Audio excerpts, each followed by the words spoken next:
Salut la compagnie, c'est Jules Melon et aujourd'hui dans la Ciné Critique, dans la joie et la bonne humeur, nous allons parler d'un véritable drame sorti en 1971, Le Chat, film français réalisé par Pierre Granier de Fer, dont je découvre, je crois, vraiment ici l'œuvre. Alors je savais qu'il avait fait notamment Après Adieu Poulet ou la même année La Veuve Coudert, mais je n'avais pas vraiment vu un de ces films, du moins en entier. Et ça fait un moment que je devais me voir Le Chat. On m'en avait beaucoup parlé. J'attendais d'être dans des bonnes dispositions pour, je ne sais pas. Adaptation de Georges Simenon. Il en fera beaucoup d'autres, je crois, dans sa carrière. La même année, La Veuve Coudert en est une. Et avec au casting dans les rôles principaux, Jean Gabin et Simone Signoret. Alors, dans le bouquin de base, il joue des septuagénaires. Alors, Simone Signoret, ça m'étonnerait que ce soit le cas ici, où elle a été vieillie pour le rôle, parce qu'elle avait un peu plus de 50 ans, hein, c'est tout. Bon, Jean Gabin, lui, oui. Hein, il était un petit peu sur la fin de sa carrière, quand même, et c'est peut-être l'un de ses derniers grands rôles au cinéma, mine de rien. Et alors, autour d'eux, il y a d'autres apparitions, mais c'est tellement axé sur ce couple qu'on va retenir que Annie Cordy. Ah oui, Annie Cordy dans le film. Bon, qui tient un hôtel, là. Sorte d'échappatoire, peut-être, ou pas, pour l'un des personnages. Mais sinon, c'est très vraiment en huis clos, mental aussi, sur cette vie de couple qui n'en est presque plus un. Et c'est intéressant parce que Pierre Granier de Fer, à l'époque, était déjà, dans les années 70, par certaines personnes en tout cas, considéré comme ce cinéaste à la papa, hein, entre guillemets, qui s'était opposé une dizaine d'années avant, on va dire, à cette mouvance nouvelle vague, continuant à faire des films très traditionnels, dits classiques. Mais qu'est-ce que le cinéma classique? Je ne sais pas. Littéraire peut-être, sauf que là, on a une œuvre qui peut sortir parfois de certains carcans, quand bien même, évidemment, on soit très recentré dans cette tragédie très plombée, qui raconte l'histoire donc de deux personnes qui sont mariées depuis 25 ans, je crois, et qui ne s'aiment plus. Bon, mais qui ne s'adressent même plus la parole. Hein. Le film s'ouvre sur ce plan-là, enfin, après l'introduction, sur laquelle je reviendrai quand même d'une certaine manière, mais la façon dont on les voit enfin ensemble à l'écran, bah justement, ils ne sont pas ensemble. Ils font leur course au même moment, mais il y a l'épouse qui rentre, qui sort, et il y a le mari qui va ensuite demander quelque chose.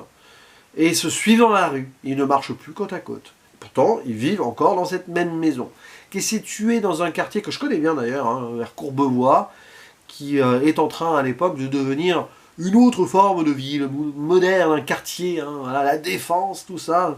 Cette modernisation qui fait que de toute façon, la maison de ce couple âgé est destinée à être un peu la dernière à être détruite. C'est vraiment un film de fin au sens large.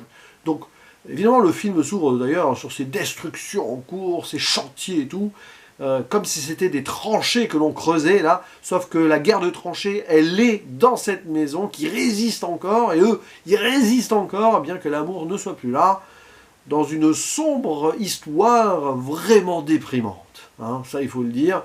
Parfaitement accompagné par quelques thèmes de piano un peu mélancoliques d'un grand compositeur de cette époque, Philippe Sard, tout ça. Je pense à Claude Sautet, c'est vrai qu'il y a quelque chose de un peu sautétien, si vous voulez, à certains moments peut-être, mais bon. En tout cas, ça a marché, ce genre de film, sur moi. Le problème, c'est que ça t'aspire tellement que si tu rentres dedans, oui, dans ce que ça aborde, c'est dur, hein, dans cette âpreté absolue, dans ce côté vraiment bien cadré et carré des choses, eh bien oui, c'est un très bon film. Par contre, oui, accrochez-vous.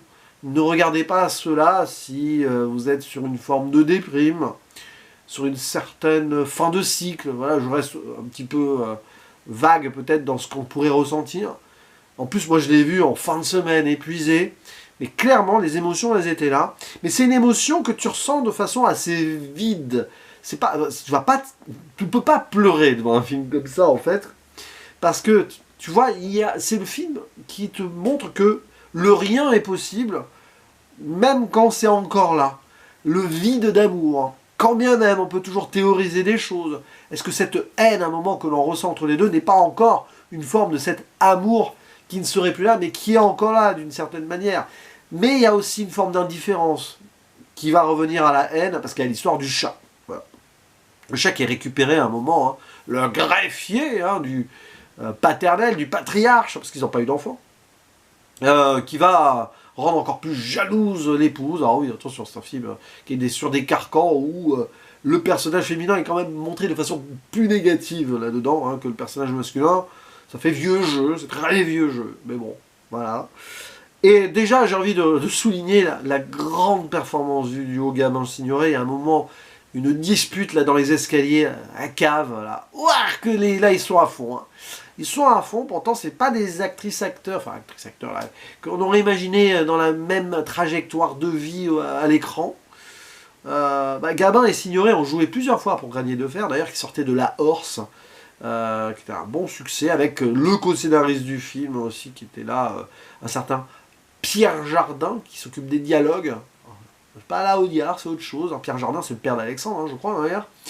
Très romancé, très... Mais alors, ça va super bien dans leur prestation à Signoret et Gabin. Il y a vraiment une scène très froide, très dure, là, de dispute, Et bon, ça donne le ton, quoi. Le côté plus cynique, distant de Julien, il s'appelle, Monsieur Bouin, et le côté plus tragédienne, si vous voulez, mais sarcastique aussi, d'une autre manière, de Clémence, là.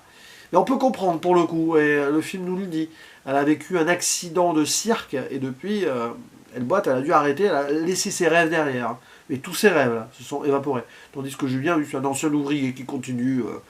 à assister à certaines réunions. Bon, on sent qu'il a peut-être été engagé assez à gauche, cet ouvrier. Bon, c'était pas Jean Gabin dans la vraie vie, quand même. Quoique Jean Gabin, il y a eu cette période, mais bon, après, hein, il représentait plus ce cinéma très de droite à l'ancienne, alors que Signoret, hein, c'était quand même une militante communiste avec Yves Montand. Bref. Donc, puis la mise en scène. Alors, c'est là où, moi, j'adore ça. C'est qu'en plus, ça prend le temps de nous montrer la tension du vide et cette séparation-là. La scène d'introduction, par exemple, est absolument remarquable. Alors, il y a une sirène, voilà, le point de vue d'une sirène qui arrive. Il y a un plan à l'hôpital, alors on comprend que ça va mal se terminer. Pour l'un, pour l'autre, pour les deux, on ne sait pas, mais ça ne fait pas de mystère. C'est un film sur la fin, il y a quelque chose qui, de toute façon, doit se terminer. Et tout se termine. On voit donc... quelque chose de très naturaliste. On filme vraiment la destruction d'un vrai quartier dans la vraie vie à l'époque. Ces extérieurs sont réels. Bon, tout ce qui a été fait en intérieur a été, je crois, reproduit en studio. Mais on y croit, quoi. Il y a quelque chose de palpable. On ne peut pas qualifier ce film de cinéma naturaliste non plus, par rapport aux joutes verbales, etc. Mais par rapport au thème de deux personnes âgées qui ne s'aiment plus, qui ne se supportent plus, mais qui ne peuvent pas se quitter, c'est très réel, ça existe, c'est terrible. Ils ont pris cette habitude d'eux, puis en plus ils sont campés sur leur position, ils sont dans cette maison, c'est la leur et tout, ils ne veulent pas bouger, et ça donne lieu du coup à des guerres de silence, ou des guerres de tranchées morales et mentales. Et par contre, tout ce qu'il y a autour, oui, il y a des gens qui ont été expropriés comme ça, bon, eux ils sont restés jusqu'au bout, on les prévient probablement plus d'un an avant, même, voilà, mais on leur propose des relogements et tout, mais alors eux ils sont tellement... omnubilés par cette guerre silencieuse, tout ça, qu'ils se laissent complètement aller jusqu'à la destruction d'eux-mêmes, même personnellement au fond, et de cette maison, limite, ils attendent qu'une chose, c'est qu'ils soient détruits, qu'ils soient ensevelis sous cette maison qui va être démolie, quoi. C'est presque cette impression qu'on a là. Et donc le chat n'est qu'un prétexte, parce que bon, Julien va prendre soin de la bête, il va ressentir enfin quelque chose d'autre, et donc Clémence va tout faire pour peut-être contrer cela, peut-être s'en débarrasser. Alors je reste vague, c'est pas très important. Le spoiler ici n'a pas de mise. Voilà. À la rigueur, qu'est-ce qu'il arrive au chat qui les deux subsiste ou non à la fin. Hein, je vous laisse découvrir. Mais il y a cette mise en scène là, donc c'est du théâtre évidemment. Alors là aussi, ce jeu des décors de séparation, donc dès ce magasin au début et puis après dans la maison. Les lits séparés, oui, mais ils mangent séparément aussi, ils font cuire leurs petits trucs à côté. Clémence boit. Voilà. Et ces petits messages qui se laissent sur des notes, des mots, qui se balancent comme ça. Alors ça, c'est très dans le roman, je crois. Mais c'est quand même montré ici. Et puis, il y a des moments oniriques.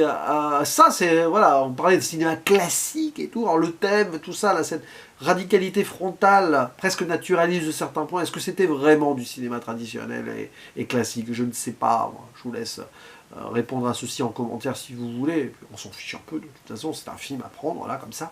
Mais il y a des moments où ils se rappellent leur passé heureux, mais très loin, très éloigné. Des détails, par exemple, à un moment, elle étend ses bas, elle se rappelle de quelque chose par rapport où ils étaient une sorte de partie de campagne à la Renoir, hein. Et c'était le bonheur, mais c'était bien avant ça. C'était vraiment avant. Ils n'ont pas eu d'enfants. Et c'est peut-être ce qu'a pesé ou pas. Est-ce qu'ils cherchent vraiment, d'ailleurs, une raison? Peut-être à certains instants on y croirait, mais en fait non, hein, c'est comme ça. Se sont-ils vraiment aimés? Oui. C'est ça le pire, c'est que le film nous montre qu'ils se sont aimés. Mais ça s'est dépéri comme ça.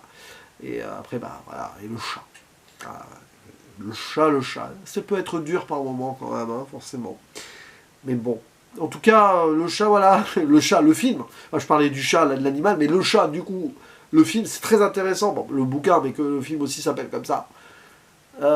C'est à voir. C'est un film à voir une fois dans sa vie. Hein. C'est partie de ces films français très salués et qui ont laissé une trace de ce début des années 70, de la fin de la carrière de Jean Gabin, qui était encore au top.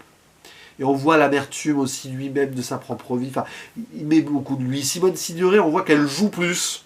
Mais elle joue très bien. Mais on voit qu'elle sort peut-être de ce qu'elle pouvait être dans la vraie vie, vraiment. Mais Jean Gabin, c'est exactement l'archétype de ce qu'on imaginerait. Je sais pas, mais ça donne vraiment cette impression. C'est intéressant, ça. Pour Annie Cordy, oui, avec son hôtel, qui n'est pas la maîtresse. Alors, non, c'est juste que c'est une amie de Julien. À un moment, elle lui propose une chambre pour qu'elle puisse respirer. Mais bon, bah, si tu chez moi, comme il dit, bah oui, c'est sûr. C'est terrible, hein. Ça donne pas envie, de vieillir. Bon, bah, on va tous y passer, hein. J'ai envie de dire, si on a de la chance, bah oui. Si on a de la chance, on va tous vieillir. Enfin, ça dépend, hein. Mais quand même, en couple comme ça, par contre, voilà, ça donne pas envie de se mettre en couple avec quelqu'un si ça se termine comme ça. Mais je sais qu'il y a des personnes âgées qui vieillissent très bien dans une belle harmonie, donc il n'y a pas de fatalité. Alors, ce film, c'est pas vraiment ce qu'il veut dire, avec la destruction même d'un quartier qui est inéluctable, mais bon, c'est comme ça. N'hésitez pas à me dire en commentaire si ce film vous a déprimé quand vous l'avez vu, si vous le retenez ou non, parmi les grandes œuvres, donc des actrices, acteurs principaux, du cinéaste sûrement quand même, ou voire même du cinéma français de cette période. Je vous laisse la parole, il y a des choses à dire. Donc hop, allez, direction la section commentaires, et je vous dis à la prochaine. Ciao.